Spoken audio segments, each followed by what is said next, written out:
¿Qué significa orar a Dios? La oración, ¿cómo puede ser más eficaz? Bienvenidos a su programa Profecías Bíblicas con el Dr. John Varela. La oración, la palabra de Dios, nos declara algo bastante importante en el libro de Romanos capítulo 8, versículo 2.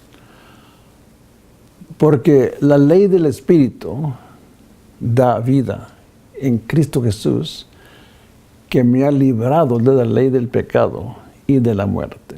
Hay una ley de la vida, del Espíritu. La oración, que tiene su gran origen en Dios, es como nos indica Dios en Filipenses 2:13, porque Dios es el que en nosotros produce así el querer como el hacer, por su buena voluntad. Es Dios obrando a través de cada ser creyente, aún a través de la oración. ¿Por qué es así? Dios nos enseña en Romanos 8:26, y de igual manera el Espíritu nos ayuda en nuestra debilidad. Pues, ¿qué hemos de pedir como conviene? No lo sabemos, pero el Espíritu mismo intercede por nosotros con gemidos indecibles.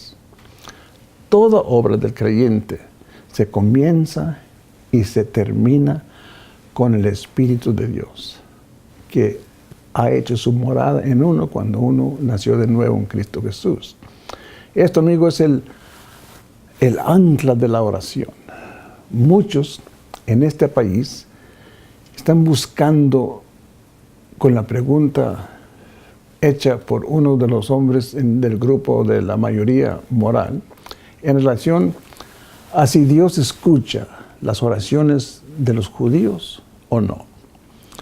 Y muchos están preguntando por rechazo de Jesús de parte de los judíos, ¿escucha Dios sus oraciones o no? Y la respuesta sería que Dios escucha las oraciones de todos, en todas partes.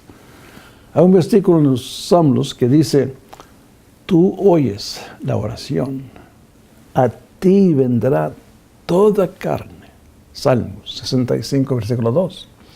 Tenemos también una indicación de esto en el Nuevo Testamento, cuando Cornelio que era un romano, pagano, que fue influenciado por la comunidad judía, y él aprendió algo acerca de Dios y comenzó a orarle a Dios. Y un ángel fue enviado a decirle que sus oraciones y limosnas habían sido reconocidas por Dios.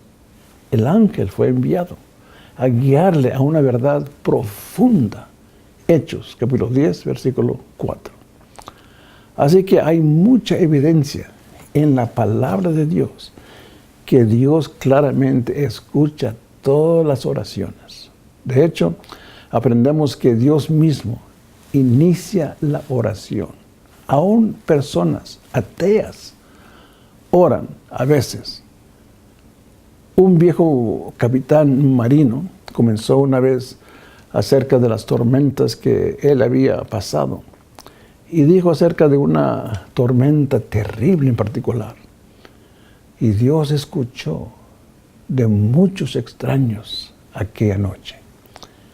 Así que hay un deseo instintivo para orar que sale de dentro de nosotros.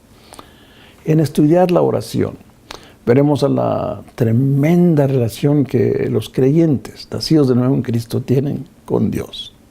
Espero que este estudio sea progresivo. Es que no queremos olvidar lo que aprendemos, sino que añadiéndose a lo que aprendemos, y confío que tendremos nuestras preguntas acerca de la oración contestadas según vemos y vamos progresando a través del estudio. Queremos ver el misterio y los mitos de la oración. Hay cosas que hemos aprendido desde la niñez, mitos, malentendidos y conceptos acerca de la oración que están erróneos. y que se necesitan corregirse. Pero cuando hayamos aprendido todo lo que podamos, todavía existe un misterio acerca de la oración. La oración es iniciada por Dios, como ya hemos aprendido. Dios siempre comienza la oración, la petición genuina, aunque lo sepamos o no. Y es esperado hacer una conversación íntima con Dios. No importa cuál sea el motivo de la oración, su forma debe ser una charla directamente con Él. Una charla entre dos personas. Eso es la oración. Solo dos personas están envueltas en la oración. Uno mismo y Dios. Otros pueden estar escuchando, pero tú mismo estás confrontando al ser divino, el creador de todo. Entonces la oración es deseando hacer instructivo. Esto es algo que uno aprende de nuestras oraciones. Dios los hizo preguntas a Adán y a Eva, y en la búsqueda de las contestaciones ellos aprendieron mucho acerca de ellos mismos, como también de Dios y de la vida misma. No conozco un aspecto de la oración que sea más importante que esto. Si oramos, vamos a aprender. Si no oramos, no vamos a aprender. Y vamos a permanecer siempre en la ignorancia, especialmente de la oración y de la obra de Dios en uno mismo. Quiero mirar a una oración familiar encontrada en el capítulo 18 de Génesis. Este es el incidente muy conocido cuando Dios le deja a Abraham saber el secreto de la hora que había llegado para juzgar a Sodoma y a Gomorra. Estas ciudades llanas donde Lot, el sobrino de Abraham, estaba viviendo. El recuento nos dice que Dios había enviado 2 ángeles a Sodoma. ¿Para qué? Para destruir la ciudad. Y evidentemente iba a ser destruida por una catástrofe natural. Supuestamente natural, pero enviada de Dios. El recuento sugiere enfáticamente que fue destruida por la erupción de un volcán, por fuego y azufre, llovido en la ciudad y destruida con sus habitantes. Hoy en día hay evidencias de tal ocurrencia en el valle donde Sodoma y Gomorra estaban localizadas. Aún visité yo mismo estos lugares en un viaje al Medio Oriente y a Israel, y ahí vi con mis ojos mismos el azufre todavía que está sobre la faz de la tierra. Y podemos recordar unos en años atrás, cuando el monte St. Helens de repente se hizo erupción en el estado de Washington, e hizo devastación en un área muy grande, con nubes de cenizas ardientes. Y pueden ciertamente creer que bien pudo haber sido la forma en que las ciudades de Sodoma y Gomorra fueron destruidas. Ellos le llamaban entonces, en los tiempos de Abraham, como estoy seguro, como lo llamaríamos hoy en día, un desastre natural. Pero Dios está detrás de la naturaleza, es el creador de todo. Dios le anunció a Abraham que Él estaba listo para destruir y acabar a través de un juicio de desastre natural estas ciudades malvadas. En el recuento se nos dice de los ángeles, y apartaron de allí los varones y fueron hacia Sodoma, mas Abraham estaba aún delante de Jehová. Y acercóse Abraham y dijo: ¿destruirás también el justo con el impío? Quizás haya 50 justos dentro de la ciudad, ¿Destruirás también y no perdonarás al lugar por amor a los 50 justos que están dentro de él? Lejos de ti el hacer mal, que hagas morir al justo con el impío y que seas el justo tratado como el impío. Nunca tal hagas. El juez de toda la tierra no ha de hacer lo que es justo.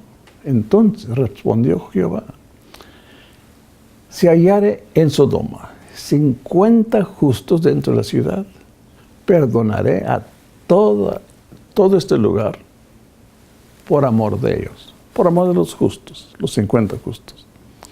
Y como ya saben, el recuento continúa con Abraham reduciendo el número cada vez, hasta que llega a 10 personas justas.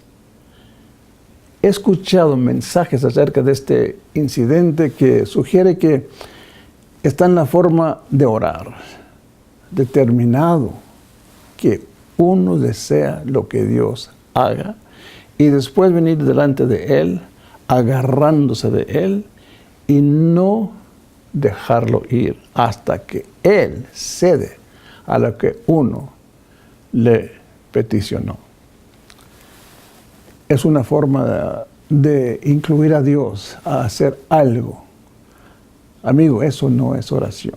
Y eso no es lo que está pasando. Malentendemos grandemente este recuento si lo leemos de esta manera.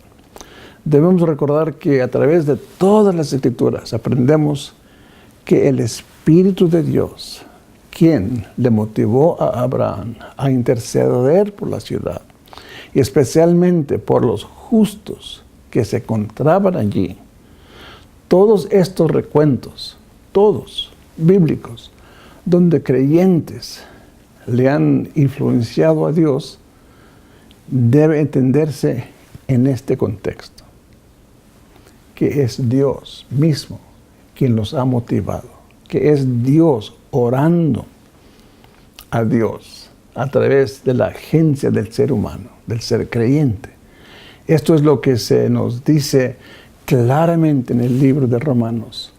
Es donde tenemos una gran promesa y una gran revelación en la oración. Y de igual manera, el Espíritu nos ayuda en nuestra debilidad, pues que hemos de pedir como conviene. No lo sabemos, pero el Espíritu mismo intercede por nosotros con gemidos indecibles. Romanos 8, 26. Todos hemos sentido en ocasiones algún profundo, latente inquietud de nuestro espíritu que casi no podíamos ponerlo en palabras. No sabíamos qué orar, pero la inquietud que sentimos es una forma de oración. El Espíritu mismo estaba orando en nosotros sin usar palabras. Entonces, el siguiente versículo que sigue nos dice: mas el que escudriña los corazones sabe cuál es la intención del Espíritu. Romanos 8, 27. Eso es lo que le estaba pasando al siervo de Dios, Abraham. Y esa respuesta le motivó a hacer la siguiente pregunta: ¿por qué es que se detuvo con 10 justos? ¿No es así? He escuchado otra vez mensajes que han dicho que si Abraham solo hubiese tenido la fe de continuar, si hubiese dejado reducir otro corte a 5, quizás la ciudad se hubiera escapado. ¿Por qué no continuó rebajando el número de los justos?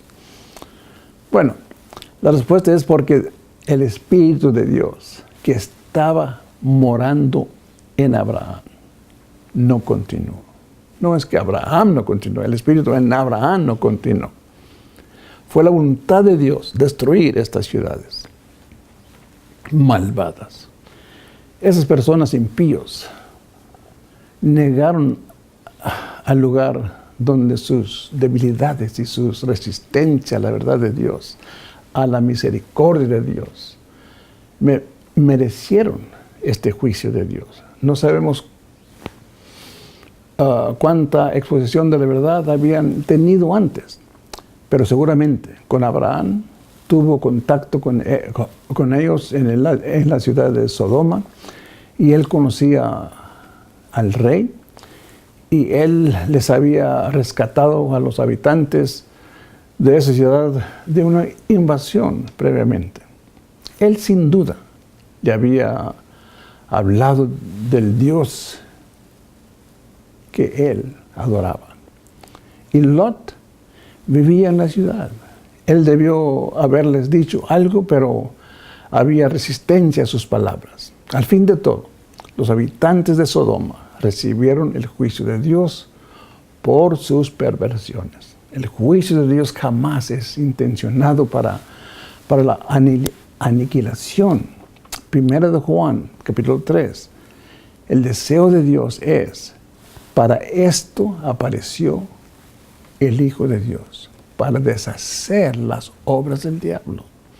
Aún más, nos declara Romanos 1, que el juicio de Dios viene solamente para hacer que la gente oiga, para llamarle su atención. Dios estaba destruyendo estas ciudades para que el resto del mundo oyera, para que otros, escuchando de su destino eterno, al seguir su camino erróneo, prestaran atención a la palabra de Dios, al mensaje de Dios, a lo que estaba ocurriendo en sus vidas, y en particular al tipo de pecado en que ellos estaban envueltos. Esta ciudad había alcanzado el lugar donde, en la mente y obviamente en el pensamiento de Dios, que no había uso de tratar de alcanzarles más. Ellos habían resistido al punto de endurecer el corazón, así que el juicio llegó. Los puritanos acostumbraban de ponerle en esta forma: hay una línea que no vemos que cruza todo camino. El límite escondido entre la paciencia de Dios y su ira. Dios tiene un límite, una línea en la vida de John Varela. Hay un límite que Dios ha puesto en la vida tuya. Y sin embargo, es incorrecto para nosotros de tener la impresión de este recuento que la homosexualidad, la cual fue la maldad que dominaba en Sodoma, sea el pecado peor posible, y que la gente que le da paso a esta maldad, que estén bien cerca del juicio de Dios. Eso no es lo que esto sugiere. Nuestro Señor Jesucristo predicó en 2 ciudades, Capernaum y Bethsaida, y dijo que el juicio de ellas era peor, porque Él dijo: ay de ti, Corazín, ay de ti, Bethsaida, porque en ti, Tiro y en Sidón, si hubieran hecho los milagros que han sido hechos en vosotros, tiempos a que se hubieran arrepentido en silicio y en ceniza. Por tanto, os digo que en el día del juicio será más tolerable el castigo para Tiro y para Sidón que para vosotros. Y tú, Capernaum, que eres levantada hasta el cielo, hasta el Hades serás abatido. Porque si en Sodoma se hubieran hecho los milagros que han sido hechos en ti, habrá permanecido hasta el día de hoy. Mateo 11, versículos 21 al 23. Y aquí vemos claramente que habían dos ciudades, las cuales no se han dado a las prácticas de homosexualidad, lo cual sin embargo, de acuerdo al juicio de nuestro Señor Jesucristo, eran muy dignas de condenación que los habitantes de Sodoma y Gomorra.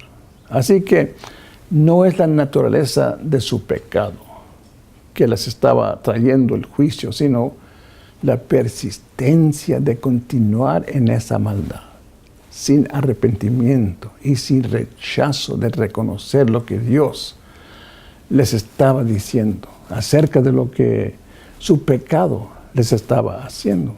Además, Abraham, de todas formas, había sido informado que la hora de su juicio había llegado. Y llegó. Y es parte de la vida en cuanto el mensaje de Dios viene a cada ser humano, porque Dios desea la salvación de cada ser humano, pero jamás va a forzar sus doctrinas. Jamás se va a esforzar Él en la vida de uno que no desea experimentar y establecer esta relación íntima con Cristo Jesús. Si no conoces a Cristo Jesús íntimamente, en el Espíritu, si no has nacido de nuevo en Cristo Jesús, entonces Dios tiene este mensaje para ti. En 1 Juan 1:9 nos indica que si confesamos los pecados, Dios es fiel y justo a perdonarnos los pecados y limpiarnos de toda maldad, y así establecer este parentesco íntimo con Cristo Jesús. Hágalo si siente el Espíritu de Dios obrando en ti. En tu alma dices: perdóname, Jesús, perdóname. Y Él dice, la palabra de Dios es fiel y justo y te perdonará. Gracias, Señor, por este mensaje, por la palabra de Dios que siempre tiene su obra en cada presentación. Ayuda a cada ser humano, a cada persona que está escuchando este mensaje, que se puede cumplir tu voluntad en cada vida. En Cristo Jesús te lo pedimos todo. Amén. Gracias por estar con nosotros. Que Dios te bendiga y que te bendiga ricamente. Doctor John Barrell, invitándote a escribirnos, póngase en contacto con nosotros. Si tienes algunas inquietudes acerca de la palabra de Dios, escríbanos y te vamos a responder pronto.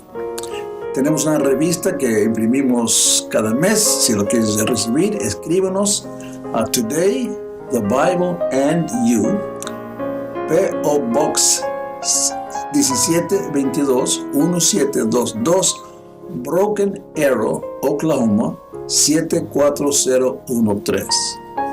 Póngase en contacto. Queremos escuchar de ti. Tenemos una revista que si quieres recibir cada mes, te lo enviaremos gratis. Que Dios te bendiga y que te bendiga ricamente.